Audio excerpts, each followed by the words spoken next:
Gabi, can we prepare a theme night? Let's do this! Pick a card. Harry Potter! Alright, here are 3 Harry Potter inspired recipes ideas.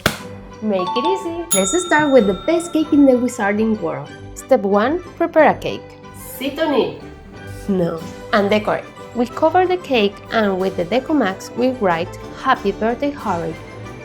To make these letters, cut and brush with pizza sauce a sheet of shortcrust pastry. Fill them with ham and cheese, fold them close and brush with egg. Then add the final seal. Pop them in the oven for 50 minutes at 180 degrees and they will be ready to serve. Lastly, let's make these magic wands for the dipping. Prepare the mix and pour them into the sticks mold. After 20 minutes in the oven at 180 degrees, they are ready. And now you better save this video, otherwise, olvídate!